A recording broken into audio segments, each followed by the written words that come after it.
Chapter 1, Part 12. This is the digital world. Words won't do. Eiji's ability to describe it simply wouldn't do at all. It's a cliched expression, but it would be more like a colony-type city built on an exoplanet in the world of science fiction movies. The sky is a sea of networks. The city is densely packed with buildings, covering a small mountain radiating out from the peak. The buildings range in height and quality from those reminiscent of the latest planned cities such as Denrin and the slums of the Middle East. On the other hand, there's absolutely nothing outside of the city, in the surrounding area. Nothing of significance seems to exist. It's like a sand sea of noise, covered in sand, gas, and clouds. It's like a thin stream of junk data. So unexpected. What do they call this sort of thing? Cyberpunk? That's the best way to describe this. What's that supposed to mean? Lugamon poses the question to Eiji. I thought the digital world would look more natural. The image of the digital world that I saw in the lobby of DDL, which was apparently an AI's imaginary map, reminded me of beautiful nature in each of the 4 seasons. This place is called Wall Slum. Lugamon speaks matter-of-factly. Wall Slum?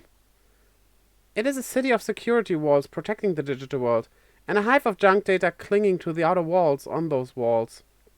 Security walls? Another word he has never heard before.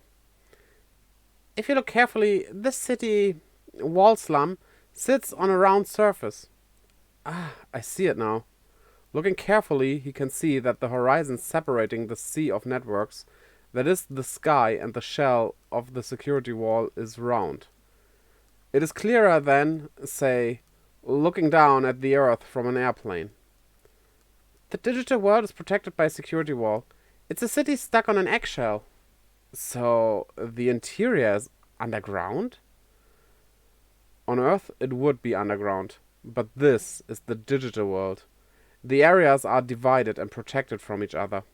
The security wall, or the ground you can see from here, is the data processing, logical and conceptual boundary between the real world and the digital world.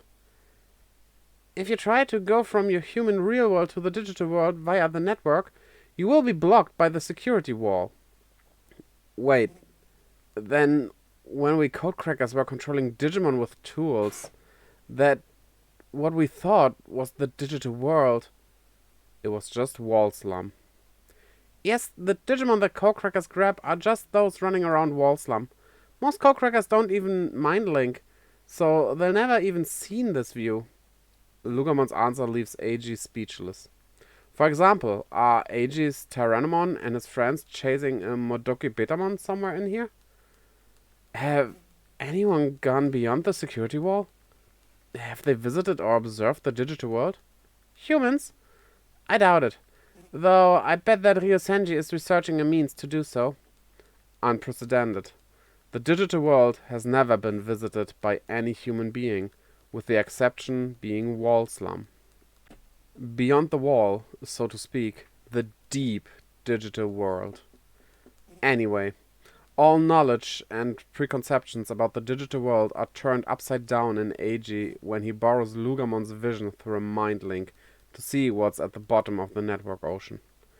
It's easy to understand why the leaders of the international community are so reluctant to refer to the digital world as anything other than mankind's secret. The digital world can do nothing to the real world and to mankind itself.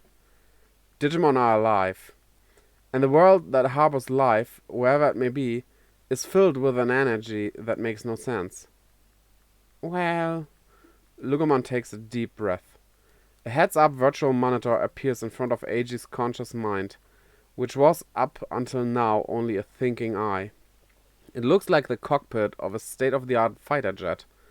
It's like the cockpit from a robot anime. What's wrong, Lugamon? Eiji, do you remember why you came here, don't you? Oh, Sorry. I forgot that you're a pathetic code cracker. A appears on the virtual monitor. Operation Wolf. Ah! Sons of Chaos, the SOC job. The shared briefing materials are displayed. According to the file, at these coordinates, I am to befriend on the mission in detail by local members of the SOC. And I'm 2 minutes late. A Digimon cloaked in rags is looking down at Eiji from the antenna facility on the roof of the building. Stage type. No data is displayed on the virtual monitor. It's blocking the search. The only thing Eiji knows about it is that it's the size about the same as that of Lugamon. You're late. It was indeed 2 minutes past the time specified in the operation data. Our leader, Tartaros, likes people to be punctual. We had some trouble. Surely you can give us a pass this time? The Lugamon replies. Hey, Lugamon, Eiji interacts. What? Eiji? Oh! The Lugamon is taken aback a bit. Before it knows what happened, Eiji is standing next to it. Oh, look at that. Eiji looked at his palms and tried to move his arms and legs. His clothes are the same he was wearing before. Eiji, where did you come from so suddenly? Huh?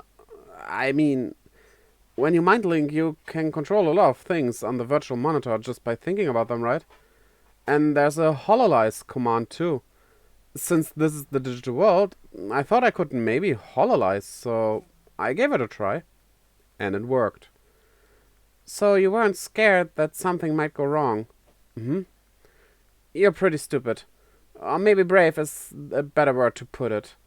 Lugamon seems to have stopped thinking deeply. Eiji extends his hand and pats its forehead. Grrr. Huh? Did you growl at me? Don't touch my forehead.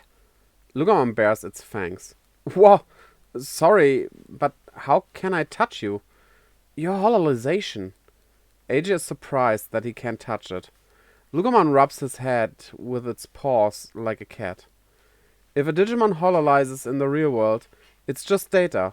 But if it hololizes in the digital world, the data is an actual entity in our world. Oh, wow!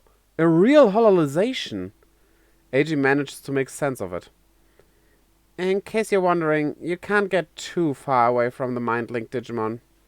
In this case, me. Well, whatever. As long as it's easy. Standing next to Lugamon, Eiji turns towards the ragged cloth Digimon again. Like I said, I'm Code Cracker Fang. I thought it was Eiji. The ragged cloth Digimon coldly rebukes him. No need to focus on the details. So, what's the job?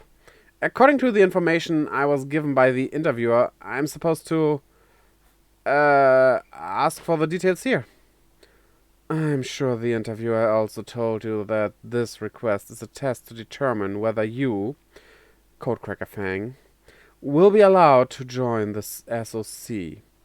You've already been deduced 2 points for showing up late. A virtual monitor opens above the ragged cloth Digimon. A rough map of Wall Slum is displayed. The city is basically circular. The city was divided into districts as if it were a pizza cut in rectangular shapes. The center of the city is a hollowed out area that looks like a volcanic crater. This is 6th Avenue. The Choo-Choo-mon mentioned it earlier. What I would like you to do is to survey and map this area. That is painted in this color. As you know, Wall Slum is undergoing a lot of redevelopment. This is a place where information from the real world is constantly flowing in, and not a day goes by that everything is the same as it was. Mapping? So, you want me to make a map? Sounds fun. Wall Slum is very important to the SOC. We always want to keep our map data up to date. The Digimon tosses him a memory card type file. Eiji accepts it. A line of code appears on the virtual monitor in his hand. A mapping tool, huh? Lugomon understands the contents in less than a second. He is indeed a Digimon in this respect. All you have to do is walk around the area while running the tool, and it will automap it for you. We want you to investigate 9th Avenue. Lugomon laughs. Perfect. What do you mean? I've got some business to attend to. The Lugomon turns its head. Lugomon, are we good? I mean, in terms of explanation? Eiji hurries after Lugomon. The red-clothed Digimon quietly sees them off. I pray that you will pass. For Tartaru's sake, I hope the day will come when I can call you a member of the SOC.